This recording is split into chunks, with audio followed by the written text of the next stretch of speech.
สวัสดีท่านผู้ชมแผ่นแรกผ่านไปนะครับแผ่นแรกผ่านไปแผ่นที่สองกำลังจะตามมาแผ่นที่สองบัดนี้ไหวหรือเปล่ามาลุ้นกันจะสำเร็จหรือไม่สำเร็จรอดู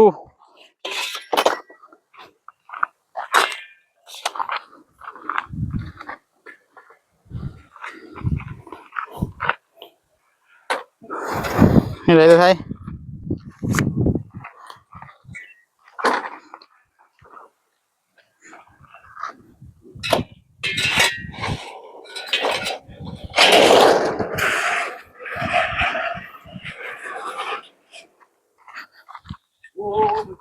มันโตล้มบ่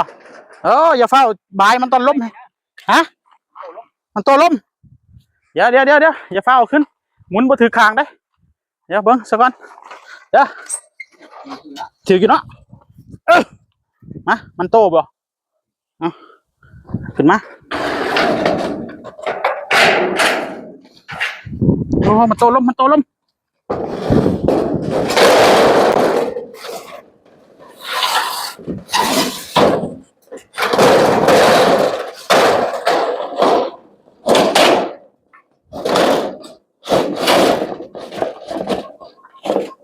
ขึ้นมา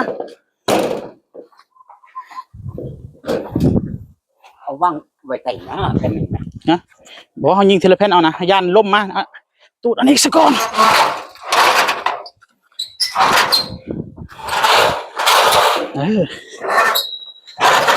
ไก่พด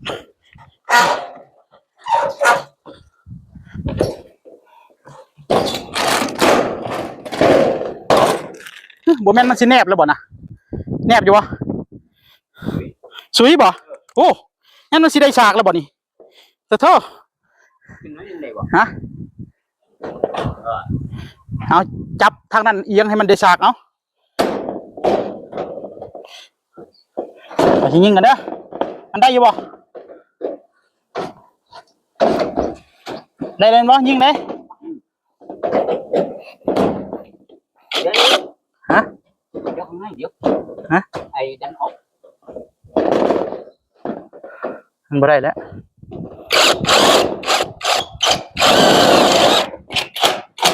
ลองเอียงเบิ้งมาดิยังไงไปเบิ้งมาดูคือจะบ่ยิงเลยยิงไปยิงตัวไหนตัวนี้ก้อนได้อยู่บ่ฮะยิงจะได้เลยจะอยู่นั่นนะฮะเจ้านี้ก้อนสินะกดให้นุฮะก็กดให้อยู่บ้ายิงบ่ถึกมันเด้เฮ้ยเลยนี่บอกมันคือเป็นอุยุอัญญะอยู่จังสิเจ้าหน้าดีจ้ะเดี๋ยวเบิ่งดูปล่อยมึงดูมันเป็นอะไรแบบนี้บ่ได้บ่นี่บ่ได้แล้วมันฉากเนาะมันต้องกดแผ่นนี้ที่ฉากมันสิเป็นอันนี้ดึงตัวหันลงดึงลงใส่มันก็สิได้อยู่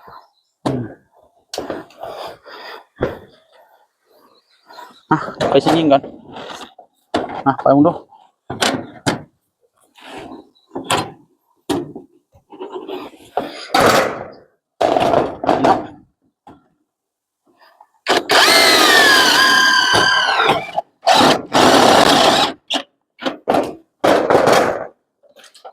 นี่ต้องดึงมาสิ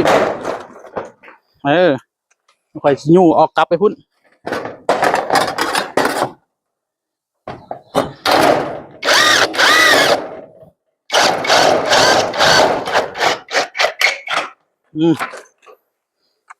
ได้แบบนี้เนาะมันบ่ได้แห้งหรอกค่อยไปจะไปยิงทางนี้ล็อกไว้ก่อนแบบนี้ย่างสะดวกดีเนาะเฮ้ยใกล้เคียงอยู่ได้ดีได้การอยู่ได้แต่ไทยเอ้ยเห็ดไปเห็ดมามันสิได้ฉากของมันอยู่ได้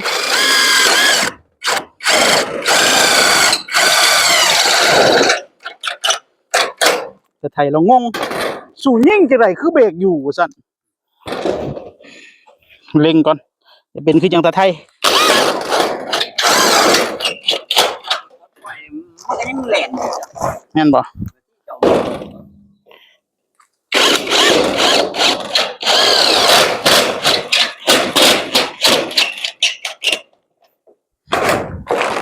มาหาตัวข่อยก็บ่เชื่อเจ้าดอก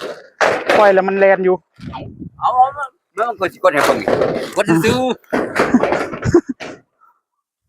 ง่าย มันบ่แม่นมันบ่เกี่ยวดอก ด้วยน่ะปล่อยแล้วไป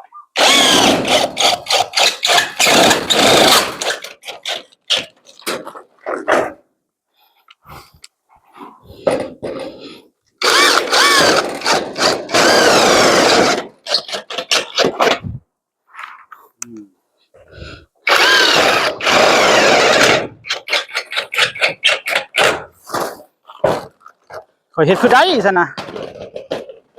ใส่มันสวนแล้วบ่น็อตเนาะ ใส่โคตรครับ นี่เนาะมันสิมีเสียงเลยเนาะใส่สวนแล้วเนาะ เป็นไรของคุณหมอ มันสิบ่มีเสียงอยู่แล้วนะสิเปลืองน็อตก่อนใส่สวนก็ได้ กาวว่าพ่อ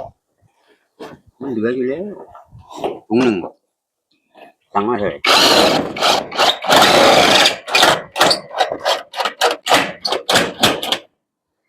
เดี๋ยวนี้ครบ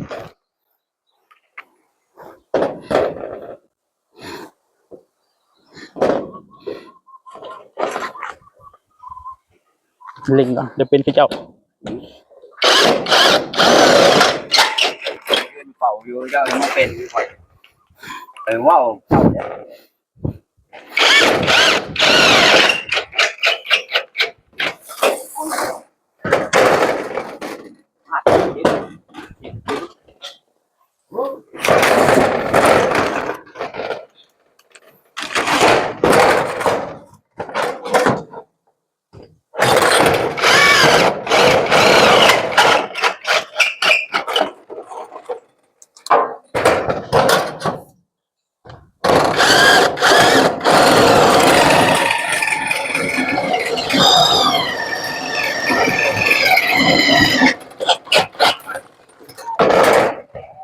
ก็สงสัยสิบ่ได้ใส่ล็อกแผ่นนั่นนะเนาะ โอ้ยเอาแบบของข่อยไม่ต้องใช้ เพราะว่าหยังเพราะว่าไอ้นี่มันแนบข่อยซื้อมาน่ะข่อยย่านมันห่างออกจังซี่ได้น่ะไปก็เลยใส่อะนี่มันแนบอยู่โอเคอยู่ได้อยู่นี่บ่ได้น่าเกลียด ตัวนี้ก็เลื่อยไปหลายมันบ่สั่น เอาจะวันนั้นกันนั้นไปสิเสือเจ้าจะเทื่อนึงเด้อ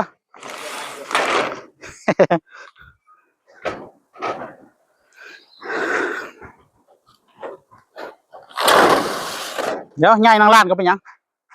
เอาขึ้นมานะเอากระเทิดแล้วก็เอาขึ้นมาซะก่อน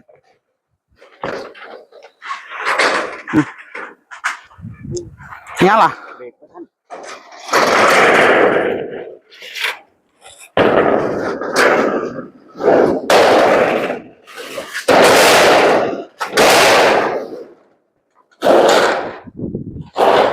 ลมแห้งพี่น้องเอ้ย ใช้ปืน อยู่นี่แหละบ่ต้องลงเนาะไป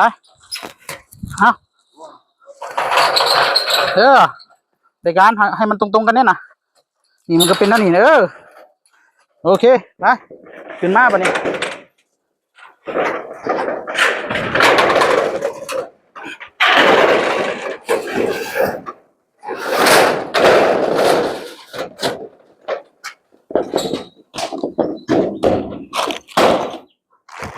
ได้อยู่บ่ได้เลยบ่ปัดโทปานเฮ็ดเอาเลยบ่ต้องดึงบ่ต้องหยังเลยปัดโทมันสิเป๊ะปานนั้นพุ่นบ่เฮาเฮ็ดนี่เขาต้องเฮ็ดผู้เดียวอีกโอ้เฮ็ดผู้เดียวอีกปานนี้มันบ่อยากเป๊ะเนาะเฮ็ดหลายคนบ่ได้เนาะข่อยนี่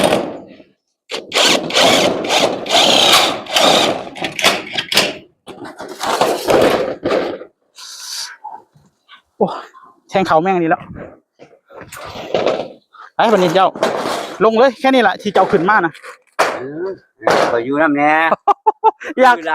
อยู่น้ำข่อยอีกโอ้โตมันเกะกะอันนั้นบ่ฮู้บ่ นี่ขึ้นมาไล่ลง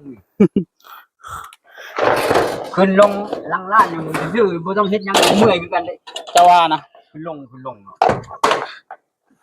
อืม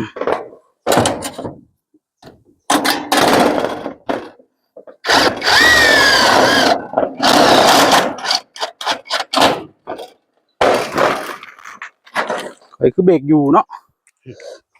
จังหวะ ไปแล้วน็อตไปตัวนึงแล้ว ไปตรงนี้ปล่อยแล้วนี่ล่ะ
ฮะ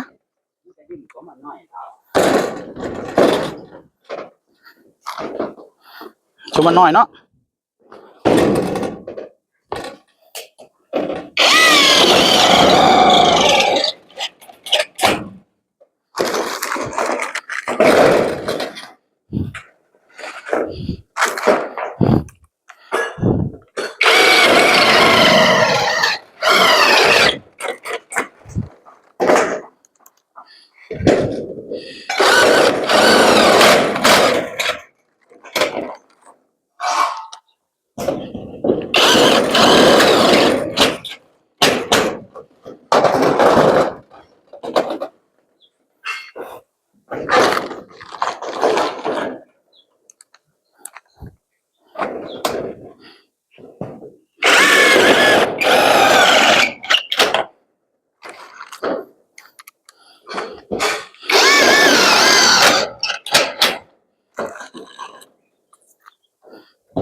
วะตัวปลายคุณยั่งได้เป็นลืมนะเยี่ยม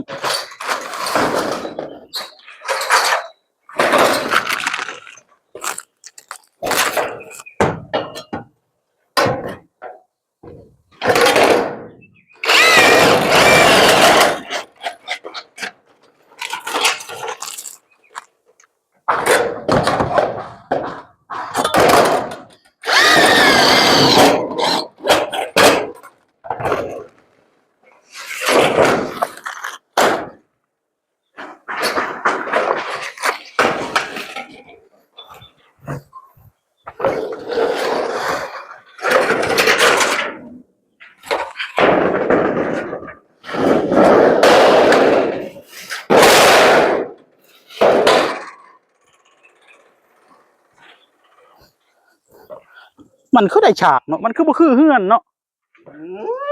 โตเฮือนเฮ็ดน้ำเขามันคือจังไปไก่แท้มาเอาเฮ็ด2 คนคือดีแต่ละบัดนี้เต้า แน่มันก็ บอกแล้วสิวองสิคืออยู่ เฮ็ด2คนเฮามันคือดีแท้แบบนี้บ่ เอาว่าแบบนี้คือ เปิดไปน้ำอยู่เนาะ กันว่าผู้เดียวเป๊ะแท้ เนี่ยเห็นบ่น่ะมันก็ซ้ำกันหมดอยู่ไดมันซ้ำกันหมดอยู่ไดบ่ได้ตัดค่อยเพื่อใจว่าสิได้ตัดได้ว่าหั่นเด้ค่อยเพื่อใจว่า ถ้าไม่มีแบบส้นอยู่เนาะ ได้ตัดแท้ว่ะมันซ้ำกันเสยแหม กันเฮ็ดเงินคือหลังนะ เจ้าเอาไม้ปลายวิ่งไปก่อน แม่นบ่จิบน้ำก่อนไปขึ้นไปท่า